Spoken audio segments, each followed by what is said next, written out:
Hello दोस्तों, welcome. Deps advertising limited company का IPO open होने वाला है। कंपनी के डिटेल्स देखेंगे, जैसे कंपनी करती क्या है, बिजनेस मॉडल क्या है, कब से मार्केट में, कंपनी का फाइनेंशियल स्टेटस देखेंगे, जैसे कि सेल्स ग्रोथ कैसा है, प्रॉफिट ग्रोथ कैसा है, आईपीओ लाने का कारण देखेंगे और आईपीओ का price band, opening date, closing date देखेंगे, आईपीओ का जीएमपी अपडेट अभी क्या चला है ये देखेंगे। फाइनली से आईपीओ में अप्लाई करें अवॉइड करें ये भी देखेंगे। तो दोस्तों, जैसे मैंने आपको कंपनी का नाम बताया, डेप्स एडवर्टाइजिंग आईपीओ, जो कि 31 अक्टूबर को ओपन हो रहा है और 3 नवंबर 2022 तक चलेगा।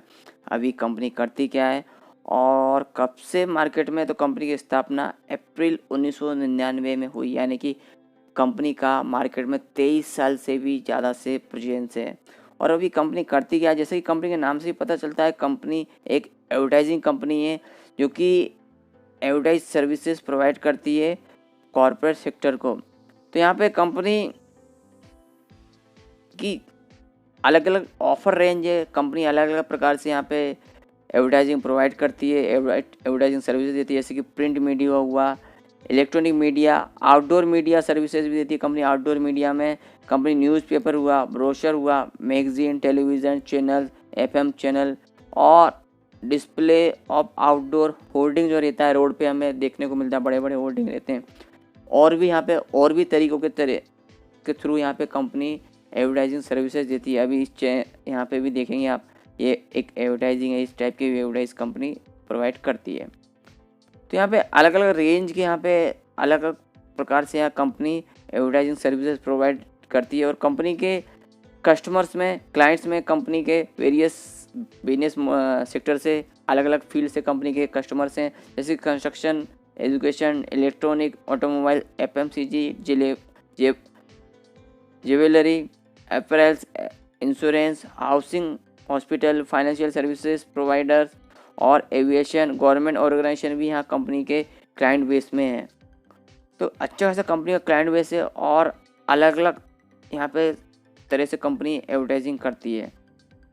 कॉम्पिटिटिव स्ट्रेंथ में कंपनी को मान्यता प्राप्त है, जो INS, जो इंडियन न्यूज़पेपर सोसाइटी है, इसके थ्रू प्रमाण पत्र है कंपनी का, कंपनी पे। और कंपनी के जो प्रमोटर्स हैं, एक्सपीरियंस है उन्हें, और सीनियर मैनेजमेंट टीम है। कस्टमर सेटिस्फेक्शन यहाँ कंपनी करके देती है अपने सर्विसेज से, और जो कस्टमर है कंपनी के रिपीट ऑर्डर कंपनी को देते हैं। अभी कंपनी का फाइनेंशियल ग्रोथ देखते हैं, तो दोस्तों आप देख सकते हैं यहाँ पे फिगर्स लैक्स में है और मार्च 20, 21, 22 3 साल का फिगर है। और यहाँ पे सितंबर 22, अप्रैल में, जून, जुलाई, अगस्त, सितंबर, यानी मार्च 23 का यहाँ पे आज 6 महीने का यहाँ पे हमें फिगर है। तो मार्च 20 में कंपनी का एसेट 1327 लाख का, जो कि मार्च 21 में 1194 लाख का, यानी कि यहाँ पे एसेट कम नज़र आ रहे हैं 20 के मुकाबले 21 में। यहाँ पे रेवेन्यू ग्रोथ भी तो यहाँ पे कम देखने को मिलेगी और प्रॉफिट भी यहाँ पे कम देखने को मिलेगा, क्योंकि कोरोना की वजह से यहाँ पे कंपनी के एसेट हुआ, रेवेन्यू हुआ और प्रॉफिट, तीनों पे यहाँ पे असर देखने को मिला है। वहीं पे मार्च 22 में कंपनी का एसेट 1370 लाख का और सितंबर 22 में 1728 लाख का, यानी कि ईयर ऑन ईयर बेसिस पे कंपनी का एसेट अप ट्रेंड में है। ओनली यहाँ पे कोरोना की वजह से थोड़ा सा यहाँ पे कम देखने को मिला।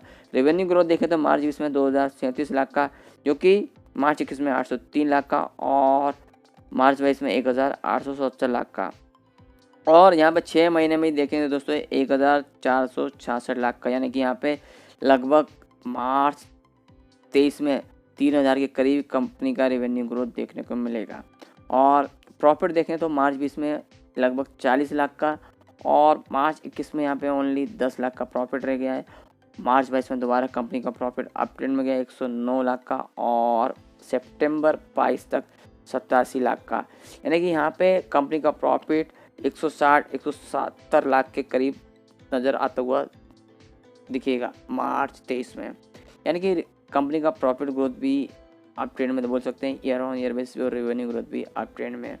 अभी नेटवर्थ देखें तो मार्च 20 में 715 लाख का, जो कि मार्च 21 में बढ़ गया 725 लाख का, मार्च 22 में 834 लाख और सितंबर 22 में 921 लाख का। तो नेटवर्थ भी कंपनी का अप ट्रेंड में ईयर ऑन ईयर बेसिस पे। कंपनी का रिजर्व सरप्लस देखें तो मार्च 20 में 367 लाख का, जो कि मार्च 21 में 377 लाख का और मार्च 22 में 486 लाख का और सितंबर 22 में 574 लाख का।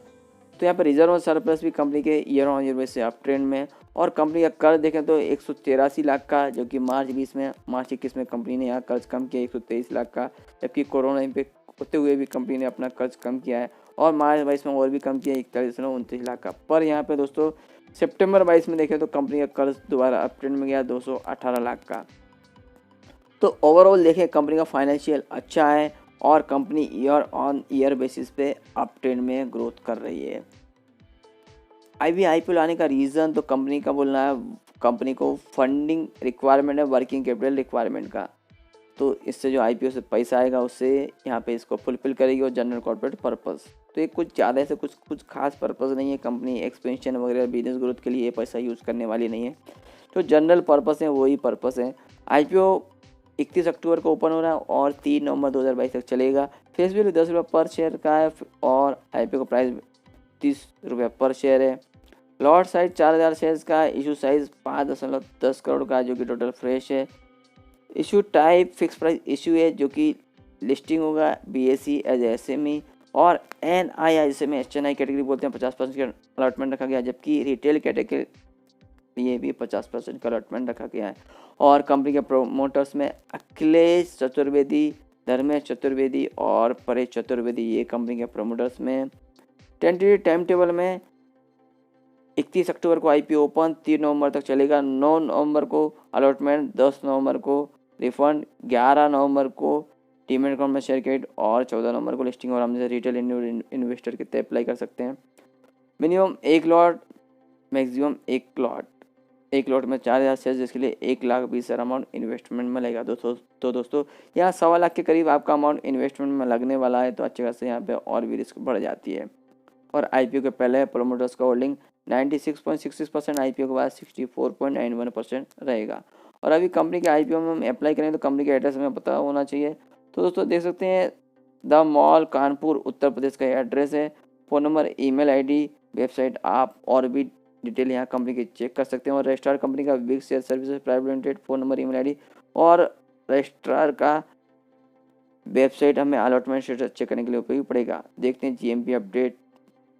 और कंपनी का यहाँ पे वैल्यूएशन और मार्जिन देखें तो as on financial year 2022 earning per share 3.14 है और P ratio 9.55, return on net worth 13.09% का और NAV 24.01 का है। तो दोस्तों यहाँ पे कंपनी का फाइनेंशियल जैसा मैंने बोला आपको अच्छा है और वैल्यूएशन यहाँ पे सस्ता लगाया हुआ है कंपनी का। अभी GMP ट्रेंड देखें तो यहाँ पे फिलहाल अपडेट नहीं है GMP और कोष्टक भी अपडेट नहीं है, सब्जेक्ट टू सौदा भी यहाँ पे नील है। तो अभी कंपनी के IPO में अप्लाई करें या अवॉइड करें? तो दोस्तों जैसा कि कंपनी का एडवर्टाइजिंग सेक्टर से हाईली कंपटीशन है इस सेक्टर में और कंपनी की वजह से फाइनेंशियल ग्रोथ अच्छा है और कंपनी और भी आगे अच्छा ग्रोथ करेगी। पर अभी इसका सफिशिएंट शेयर देख के जो भी हाईली रिस्की इन्वेस्टर है वो इसमें अप्लाई कर सकते हैं, जो रिस्क लेना चाहता है वो। और आगे चल के लॉन्ग टर्म व्यू से भी आप देखें तो इमीडिएट आपको उतने रिटर्न नहीं मिलेंगे जो आप अपेक्षा करेंगे अच्छे और भी रिटर्न मिले। लॉन्ग टर्म व्यू से मैं आपकी बात बता रहा हूँ आपको। और IPO में अप्लाई करना तो मैंने आपको बोला ही है, हाईली रिस्की इन्वेस्टर अपने अप्लाई कर सकते हैं। लास्ट डे पे आप इसका सब्सक्रिप्शन स्टेटस देखें, अच्छा रहेगा तब इसमें आप अप्लाई करें, तभी आपको इसमें लिस्टिंग गेन मिलेंगे। तो दोस्तों और भी IPO आ रहे हैं और भी अपडेट आते रहेंगे। अपडेट के लिए प्लीज लाइक शेयर और सब्सक्राइब चैनल।